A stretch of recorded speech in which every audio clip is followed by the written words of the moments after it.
pessoal do Facilitando a Medicina, tudo bom com vocês? Eu sou Cleverson Delvecchi e a gente vai para mais uma aula referente à anatomia, né? Essa playlist de vários vídeos que estamos fazendo aqui, e hoje nós vamos fazer um aulão referente a tudo, a anatomia completa do nosso trato respiratório, ou anatomia do nosso sistema respiratório. Então, galera, convido você a se inscrever aí no canal. Qual a vantagem de estar inscrito aqui? Você sempre recebe mais conteúdos e participa da nossa comunidade. Como que faz isso? Só clicar nesse botãozinho vermelhinho aí, ó, que está embaixo do vídeo. Clicando, você já está inscrito. Se clicar ali no sininho, você sempre recebe mais notificações e, claro, participa da comunidade. Beleza? Então, sem enrolação, vamos ao que interessa. Vamos começar o nosso estudo completo sobre a anatomia do nosso sistema respiratório. Então, começando com o nariz. É claro, galera, tudo que se refere ao nosso sistema respiratório começa pelo nariz, porque é ali que ingressa o quê? O ar, né? Entra o oxigênio e outras moléculas. Enfim, entra pelo nariz, passa pela faringe, passa pela laringe e aí segue o seu caminho até chegar nos pulmões e os alvéolos para fazer a troca gasosa. Então, galera, primeiro o nariz, a anatomia desse nariz. Vamos dar uma olhada. Bom, galera, quando a gente fala sobre o nariz, a sua anatomia, de cara a gente já vê uma cartilagem. Uma cartilagem que forma aquele septo do nosso nariz. Então, nós temos uma cartilagem e ela se continua com o osso etimoide na sua lâmina perpendicular. Então a gente tem essa cartilagem do septo nasal, depois vemos ali essa região do osso etimoide e abaixo o vômer. Logo acima a gente já vê o seio frontal e mais posterior encontramos o seio esfenoidal. Então, galera, nós encontramos, se assim a gente pode dizer, referente a esse nariz, de cara essa cartilagem. Depois da cartilagem a gente vê o osso etimoides e o vômer. Lembrando, galera, que lá dentro a gente vai ver que tem a lâmina cribiforme fazendo esse teto da nossa cavidade nasal, e a base dessa cavidade nasal seria o osso palatino, que forma o palato duro, ou o famoso céu da boca. Então, galera, a gente já deu uma introdução. Agora, já mais adentro realmente dessa cavidade nasal, a gente vai encontrar realmente o que a gente já falou, algumas coisas. Esse seio frontal, o seio esfenoidal lá atrás, mas encontramos aí, galera, além desses seios, o ingresso nessa cavidade nasal, nós vamos ter essas estruturas que vão ter uma importante função na forma aí de turbilhamento desse ar. E, galera, o que é essa estrutura aí que a gente está vendo? Uma acima, uma no meio e outra embaixo. Isso aí, galera, são as conchas nasais. Essas conchas nasais superior, média e inferior, ela tem uma importante função que a gente já citou, um turbilhamento desse ar. E isso vai gerar o quê? Um aquecimento do ar, também favorece a limpeza do mesmo e ainda, pela presença do muco ali produzido, a gente vai ter o quê? Retenção de algumas partículas. Claro, o oxigênio que está no ambiente, ou as partículas do ar, não vão estar limpas. A gente acaba respirando de tudo, né, galera? Principalmente nas grandes cidades. Então, algumas partículas ficam presas nesse muco, limpando esse oxigênio, esse ar que a gente acabou respirando. Então, essas conchas nasais aí, superior, média e inferior, têm essa função. E lembrando que em alguns casos existe uma concha suprema que fica lá em cima, mas é bem mais raro. E, galera, ainda a gente tem que citar aí essa outra imagem, um corte coronal agora. E o que a gente pode ver? Bom, a gente já falou do seio frontal, aí, perceptível também, mas existe ainda o seio maxilar, que a gente está vendo nessa imagem, e o seu ósseo desse seio maxilar. E qual a importância de falar dos seios dessa face? Galera, a importância é que se existe um entupimento, se assim a gente pode falar, né, ou um bloqueio desses ósseos, a gente tem a famosa sinusite, principalmente aí talvez um processo de infecção bacteriana, ocorre ali o entupimento desse ósseo e leva a esse problema da sinusite.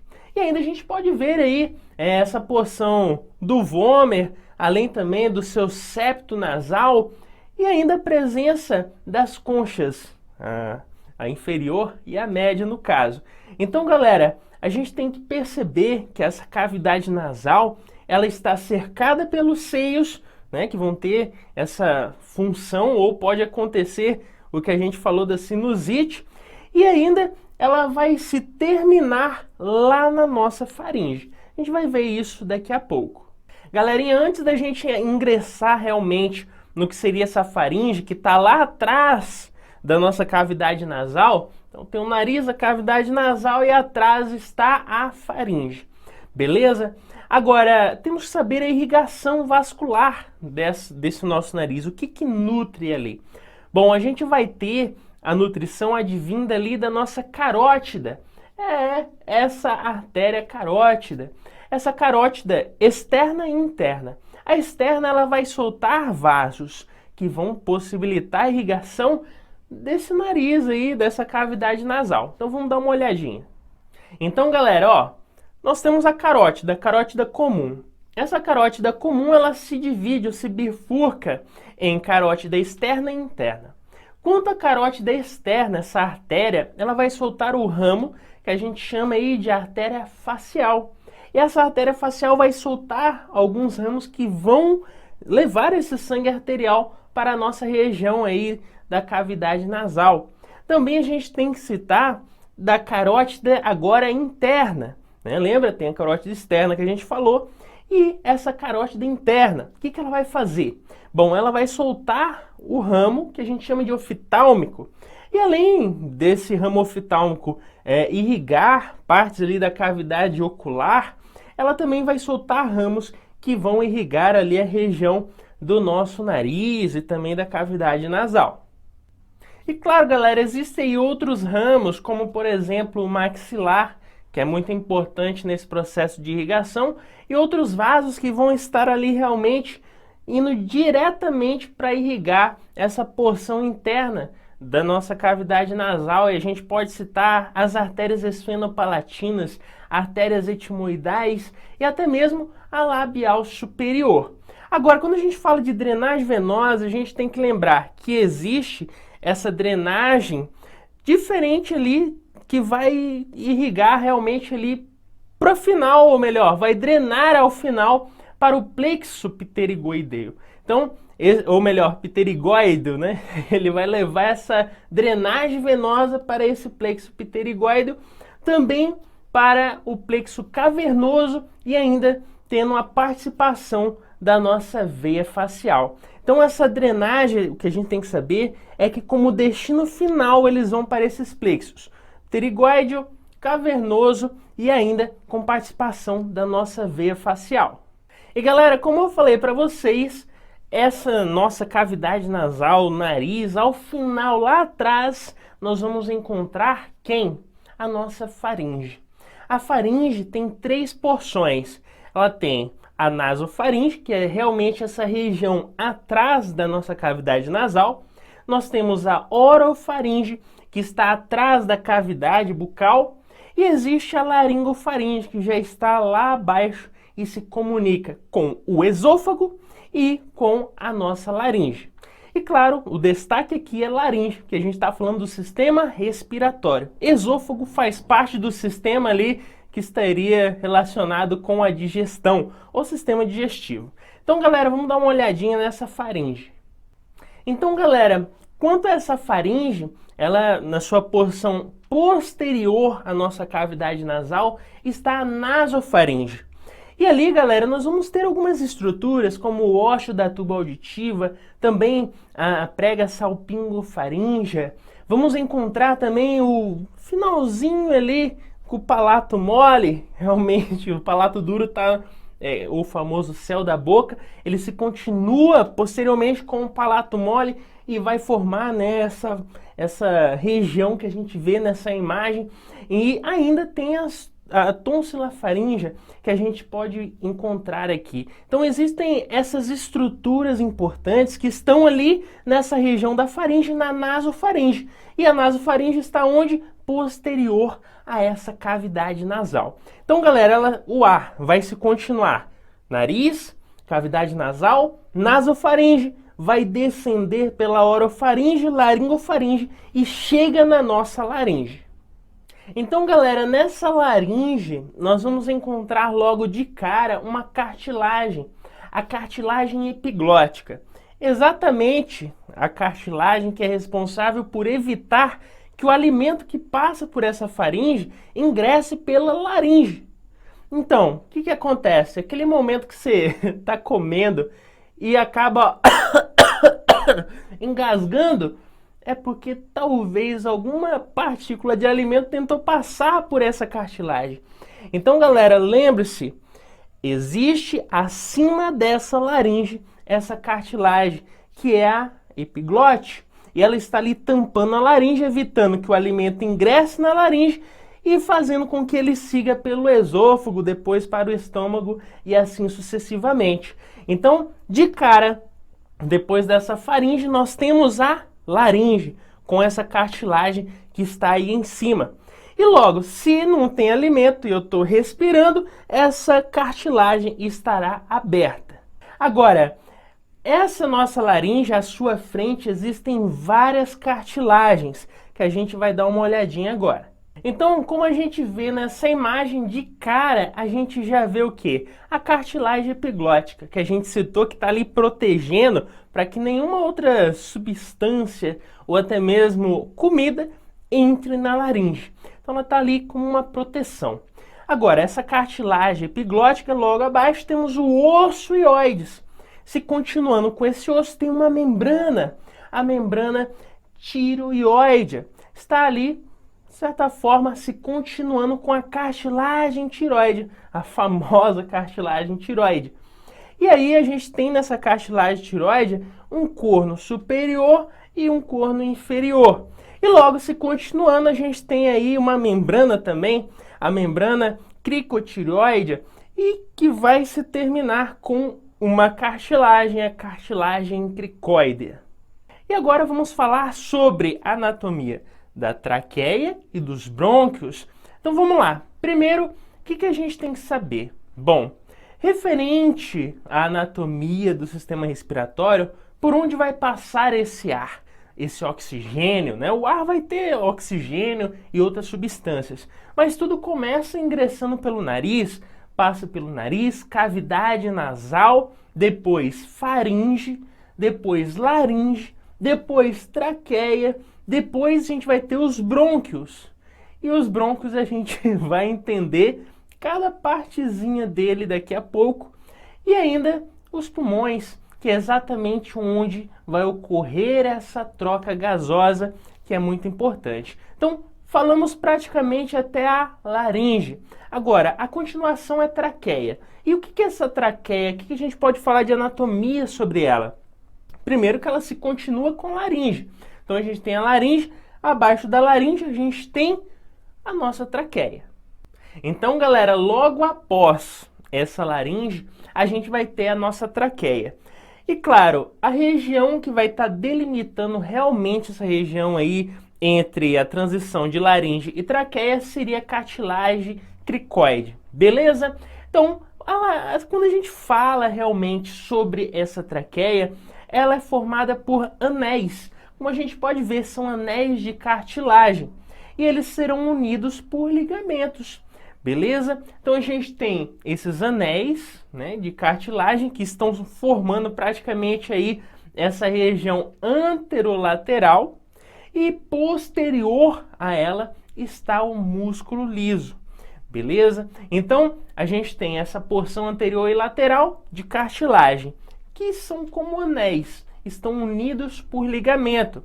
E atrás está o músculo liso. E claro, galera, esse ligamento que une esses anéis é o ligamento anular. Então a gente tem essa cartilagem, né, esses anéis cartilaginosos que vão estar ali sendo unidos por esse ligamento anular. Agora, se acima se delimita essa traqueia com a laringe, inferiormente a gente vai ter o quê? A gente vai ter a bifurcação dessa traqueia nos brônquios, a região da famosa carina, que está aqui embaixo.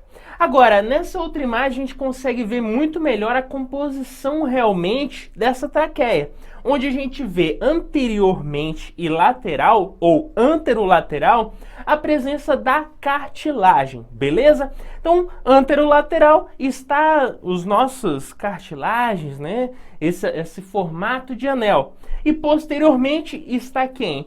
Está o músculo liso. Já internamente a gente tem a mucosa dessa traqueia com algumas glândulas ali.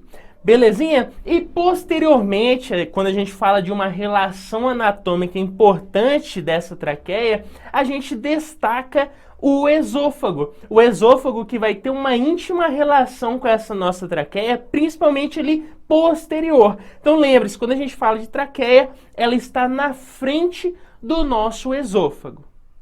Então, galerinha, a gente falou da traqueia. Ela se delimita, né? Aquela cartilagem cricoide, logo ali abaixo da laringe, e vai até ali, inferiormente, com a carina e se bifurca. Se bifurca em quê?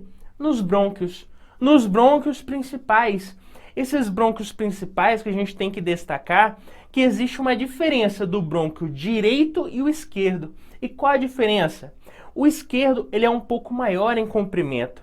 Por quê? Porque existe ali, né, algumas questões anatômicas. Então a gente tem que lembrar que o coração ele está mais ali um pouco à esquerda do nosso corpo.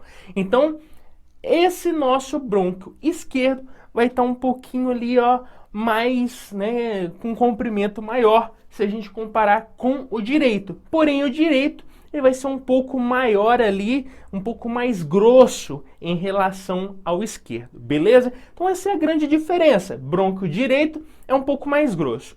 Brônquio esquerdo é mais estreito e mais comprido, beleza? E claro, galera, a gente tem que destacar aqui que como esse brônquio direito, ele é um pouco mais, assim, como a gente pode dizer, um pouco mais retraído ou menos comprido ou menor que o esquerdo, ele geralmente quando é aspirado alguma substância estranha, corpos estranhos, geralmente devido a ele ser mais curto em relação ao esquerdo, essas substâncias ou corpos estranhos vão ingressar no pulmão direito, exatamente porque ele é mais curtinho, belezinha? E também a sua grossura é maior. Então, provavelmente, qualquer corpo que ingressar ali nesse trato respiratório vai para o pulmão direito. Agora, galera, a gente já sabe que nós temos ali essa traqueia. Da traqueia, a gente divide para os brônquios direito e esquerdo. E daí? E agora? O que vai acontecer? Nós já estamos no pulmão. E o que vai acontecer? Vamos ver agora. Então, galera, a gente falou o quê? Traqueia, carina e os brônquios direito e esquerdo. Posteriormente, esses brônquios direito e esquerdo, eles vão ainda se dividir em brônquios lobares. Então, do lado direito, nós sabemos que o pulmão ele tem o quê? 3 regiões, né? Então a gente vai ter nessa divisão os brônquios lobares superior, médio e inferior. Belezinha? Então, depois do brônquio direito principal, a gente divide esses brônquios ainda em superior, o lobar superior, o lobar médio e o lobar inferior. Já do lado esquerdo é diferente. O lado esquerdo nós vamos ter o brônquio principal esquerdo se dividindo em brônquio lobar superior e brônquio lobar inferior. E galerinha, após esses brônquios lobares, no caso do direito, o superior, médio e inferior, e no caso do esquerdo, o superior e inferior, a gente vai encontrar os brônquios segmentares. Esses brônquios segmentares que vão para cada região, né, do nosso segmento do pulmão. Sim, o segmento, como a gente vai ver no próximo vídeo sobre pulmão, devido a essa distribuição dos segmentos, ou os brônquios segmentares, a gente acaba dividindo esse pulmão em segmentos, como a gente vê aqui nessa imagem. São vários segmentos devido, né, a essa distribuição dos segmentos, né, dos brônquios segmentares dentro desse pulmão, tanto direito como esquerdo. E galera, depois desses brônquios segmentares que vão para cada região específica ali do nosso pulmão, nós temos outra divisão, os brônquios intrassegmentares. Então, galera, quando a gente fala desses intrassegmentares, ali já ocorre uma perda de cartilagem. Já não existe tanta presença de cartilagem como nos brônquios anteriores que a gente falou. E claro, ele vai ficar cada vez mais ali estreitinho, indo para cada parte desse pulmão. E finalmente ele chega nos bronquíolos e, por final, o destino final, os sacos alveolares, ou os nossos famosos alvéolos, onde ocorre a troca gasosa. Beleza, galera? Então, repetindo um resumo, nós temos ali a nossa traqueia. Traqueia se divide nos brônquios direito e esquerdo, que são os principais, brônquios principais direito e esquerdo. A partir dali nós vamos ter os nossos brônquios lobares. Posteriormente vamos ter os brônquios segmentares, depois os brônquios intrassegmentares, depois os bronquíolos e finalmente os nossos alvéolos, onde ocorre essa troca gasosa. E galera, agora falando da irrigação arterial, o que leva sangue para nutrir essa estrutura. Primeiro a gente vai encontrar, galera, irrigando principalmente a porção ali superior e média, referente a essa traqueia, a gente vai encontrar, vindo da artéria subclávia, o ramo tirocervical. Ele vai irrigar essa porção mais superior e média. Já nessa porção torácica, ali um pouco mais inferior, nós vamos ver ramos saindo diretamente da aorta torácica. Ali vamos ter algumas artérias bronquiais que vão irrigar essa porção mais inferior. E a drenagem venosa? A gente falou da irrigação arterial. E a drenagem venosa? Galera, é simples. A drenagem venosa vem por meio do auxílio do nosso plexo tiroidiano.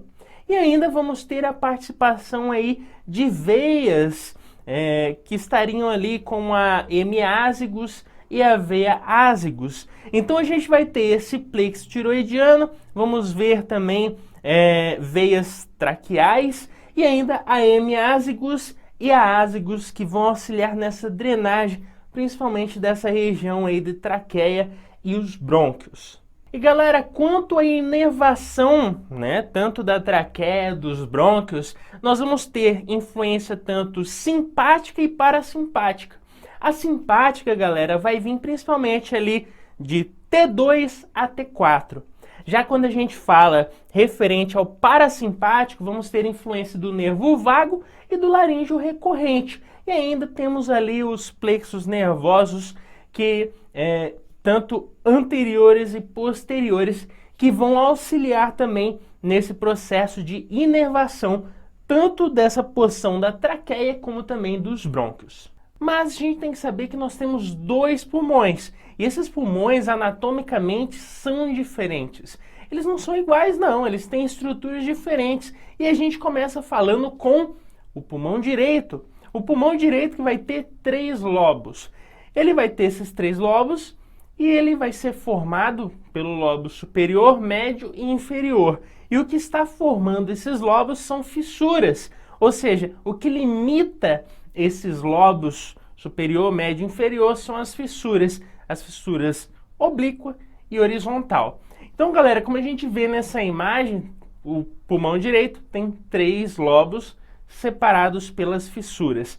E lembrando que, além dessas estruturas, mais ou menos ali ao centro, que a gente chama de hilo pulmonar, vão chegar estruturas importantes ali.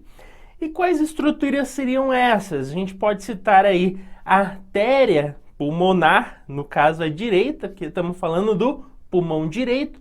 Também vamos encontrar ali o brônquio pulmonar direito. Também vamos encontrar ali as veias, a veia superior e inferior desse pulmão direito. E essa é a região do hilo, galera. Não se esqueça, é ali que entra ou chega e sai estruturas desse nosso pulmão. Agora, referente ao pulmão esquerdo, o que a gente pode falar? Bom, galera, como eu falei para você, o pulmão direito tem 3 lobos e 2 fissuras. E aí eu falei que eles são diferentes, não é mesmo? Pois é, exatamente, o pulmão esquerdo ele só tem 2 lobos. Ele tem um superior e um inferior. Beleza? Agora, o que está separando esses 2 lobos é uma fissura, a fissura oblíqua. Então lembre-se, o pulmão direito tem 3. E o pulmão esquerdo tem 2 lobos. Beleza? Então, são diferentes anatomicamente. Agora, o que chega nesse hilo do nosso pulmão, que no caso agora seria o esquerdo? Bom, aí a gente vai encontrar a artéria pulmonar, no caso agora esquerda, né? A artéria pulmonar esquerda chega nesse hilo. A gente vai ter as veias pulmonares superior e inferior esquerda e ainda o brônquio, agora o brônquio esquerdo. Beleza? Então nessa região do hilo, mais ou menos ali ao centro, é onde entra e sai estruturas desse nosso pulmão esquerdo. Belezinha? Agora, galera, a gente tem que saber que esse brônquio, ele vai chegar, né, nesses pulmões e ele vai se dividir, né, antes de chegar nesse pulmão. Ele vai se dividir, esse brônquio principal, em 2, que seria o brônquio direito e o brônquio esquerdo. O que eu estou chamando sua atenção aqui? É que o brônquio que vai para o pulmão direito, ele é mais curto, e o brônquio que vai para o pulmão esquerdo, ele é um pouco mais alongado ali, né? Tem um comprimento maior, na verdade. E por que isso? Exatamente por causa do coração. O coração que fica entre os pulmões, a gente vai ver a relação anatômica daqui a pouco, ele está ali entre os pulmões, mais ali para o lado esquerdo. Beleza? Então o coração fica meio que deitado assim mais para o lado esquerdo. Beleza? E por isso a gente vai ter esse brônquio esquerdo, que vai para o pulmão esquerdo, um pouco mais com comprimento em relação ao direito. Galerinha, agora falando, ainda continuando sobre esses brônquios, a gente tem que saber que esse brônquio, depois que ele, né, faz a sua divisão, agora falando do brônquio direito, que vai para o pulmão direito. O que a gente pode citar aqui? Bom, esse brônquio ele vai se dividir posteriormente nos brônquios lobares, o brônquio lobar superior, médio e inferior. E posteriormente esse brônquio lobar vai formar os brônquios segmentares, que exatamente esses brônquios segmentares são fundamentais porque cada parte desse brônquio segmentar a gente acaba dividindo em segmentos esse nosso pulmão. Como a gente vê nessa imagem, a gente vê o que? Esse pulmão direito dividido em quê? Em vários segmentos. E cada segmento desse é porque tem um segmento do brônquio, ou um brônquio segmentar ali. Beleza? Então no pulmão direito nós vamos ter 10 segmentos, né, desses brônquios. E tendo essa segmentação pulmonar, isso do lado direito. Já do lado esquerdo, galera, a gente vai ter uma certa diferença. O que a gente vai encontrar? A gente vai encontrar o brônquio esquerdo, que a gente falou que é um pouco maior em comprimento em relação ao direito, e ele vai se dividir, né, nos brônquios agora lobares, o superior e o inferior. A partir desse brônquio superior e inferior, o lobar, ele também vai se dividir ali nos brônquios segmentares. Só que aqui a gente vai ter 8 segmentos, beleza? 8 segmentos, como a gente vê nessa imagem. E claro, devido a essa grande diferença anatômica que existe entre o nosso pulmão direito e o esquerdo. Então são várias as diferenças, como a gente citou aqui. Galerinha, agora falando sobre as relações anatômicas. Qual relação esse nosso pulmão vai ter? Galera, se a gente vê nessa imagem aqui, de cara a gente já fala o quê?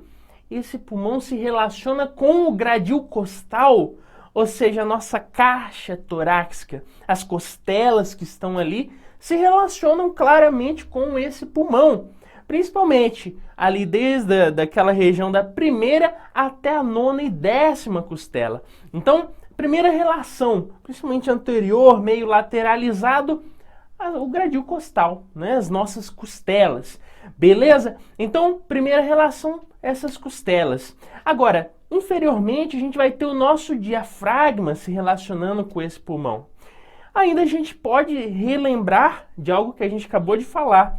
Ao centro ou entre os nossos pulmões existe algo ali, ó, precioso, que é o mediastino. E nesse mediastino está quem? O coração. E galerinha, a gente tem que destacar, né, que esse coração está ali entre esses dois pulmões e claramente, galera, a gente tem que saber que o brônquio esquerdo ele vai ter um comprimento um pouco maior que o direito, exatamente pela posição que aquele coração está em relação a esses dois pulmões. Belezinha? Outro ponto, esse pulmão ele tem como se fosse um lençol recobrindo ele, que a gente chama de pleura, galera. A pleura está recobrindo os nossos dois pulmões. E ela possui duas porções, uma porção que é visceral, que está mais em contato com o nosso pulmão, e uma que é mais exteriorizada, que é a pleura parietal, beleza? Então, nós temos essas duas porções, uma porção mais íntima, que seria a visceral, e uma porção mais externa, né? Que a gente teria aí como a pleura parietal. E ela tem uma função, galera, importantíssima de proteção e o funcionamento desse pulmão. Então, galera, lembre-se, a gente tem, né, nesse pulmão a pleura. E a pleura vai estar protegendo, vai estar recobrindo. E protegendo de quê, galera? Protegendo de atritos. Sim, ó, na hora que a gente faz a respiração, está se movimentando os nossos pulmões. O pulmão está se movimentando. Então, galera, o que a gente tem que saber? Quando ele se movimenta, ele pode ter atrito com qualquer situação ali relacionada com ele. Até mesmo com o gradil costal, com as costelas. Mas não existe atrito, não existe nenhum tipo de contato que pode danificar esse nosso pulmão exatamente por causa dessa pleura que está ali revestindo e fazendo, de certa forma, uma proteção e facilitando com que ele flua ali nessa região sem causar nenhum dano. E galerinha, e a irrigação? O que a gente pode falar de irrigação dos pulmões? Bom, tem que saber que ela vem direta do coração. Pois é, sabe aquele sangue que sai lá do nosso ventrículo direito? Esse sangue do ventrículo direito vai ser expulso para o tronco pulmonar ou artéria pulmonar. E essa artéria pulmonar vai para os pulmões. Só que olha que situação meio diferenciada. Essa artéria, que é a artéria pulmonar que vai para os pulmões, está levando sangue pobre em oxigênio. Então, aquele sangue que estava no ventrículo direito foi para essa artéria pulmonar direita e esquerda, para ir para o pulmão direito e esquerdo, ele é pobre em oxigênio. Então, galera, diferente de todas as outras artérias, essa artéria, ela é especial. Ou seja, em especial, ela leva sangue pobre em oxigênio. Porque quando a gente fala em artéria, geralmente do corpo, são artérias que levam sangue oxigenado. Então, olha a diferença. Essa artéria, em relação ao resto do corpo, a artéria pulmonar, ela leva sangue pobre em oxigênio para os pulmões. E aí, galera, vem o óbvio. Por quê? Porque se esse sangue sai do coração, lá do seu ventrículo direito, sangue pobre em oxigênio, que a gente já falou, vai para a nossa artéria pulmonar, direita e esquerda, e vai para os nossos pulmões, o que ele vai fazer lá, hein? O que você acha? O que esse sangue pobre em oxigênio vai fazer nos pulmões? Fazer hematose. Exatamente, ele vai pobre em oxigênio para os pulmões desse coração, vai sofrer hematose lá nos nossos alvéolos e vai voltar para o coração pelas veias pulmonares. Olha só que coisa bem louca, né? Aqui a gente acabou de ver uma artéria que leva sangue pobre em oxigênio. E agora a gente está vendo uma veia que vai para o coração que não leva sangue pobre em oxigênio. Essa veia pulmonar, ela leva sangue rico em oxigênio para o nosso coração.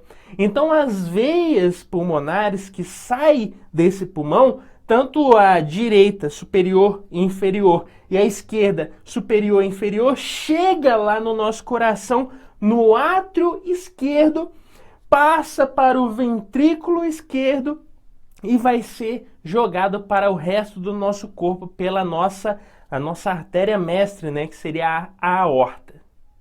Então, galera, quando a gente fala de circulação ou irrigação pulmonar, ela é diferente de praticamente tudo que a gente vê no corpo humano. Até porque esse sangue vai lá para os nossos pulmões para ser o que? Oxigenado. E sai dele pela veia ou as veias pulmonares para ir ao coração, para o nosso átrio esquerdo, vai para o ventrículo esquerdo, sai pela aorta, e aí nós vamos ter as artérias do nosso corpo levando sangue oxigenado para tudo ali, né? Até para os capilares, exatamente por causa dessa ação do nosso pulmão. Agora, o que a gente pode falar da nossa inervação desse pulmão? É simples, a gente vai ter inervação tanto simpática como parasimpática. A simpática, galera, ela vai sair ali de T2 a T4 e vai ter uma ação principalmente de vasoconstricção sobre esses vasos do nosso pulmão. Beleza? Agora, a parasimpática ela vai ser advinda principalmente do nervo vago e vai ter a função meio paradoxa ou contrária a da simpática, que seria de vasoconstrição. A parasimpática, pelo nervo vago, vai atuar no sentido aí de vasodilatação. Belezinha? Agora, quando a gente fala da pleura, a inervação dessa pleura, que é o lençol que recobre os nossos pulmões, vai ser feito pelos nervos intercostais. Então, pessoal, com isso finalizamos mais essa aula referente à anatomia do nosso sistema respiratório. Espero ter te ajudado e, claro, temos mais vídeos de anatomia aqui, só clicar. Daqui a pouquinho vai aparecer aí os links para você referente à anatomia. Se inscreve no canal e bons estudos. Valeu!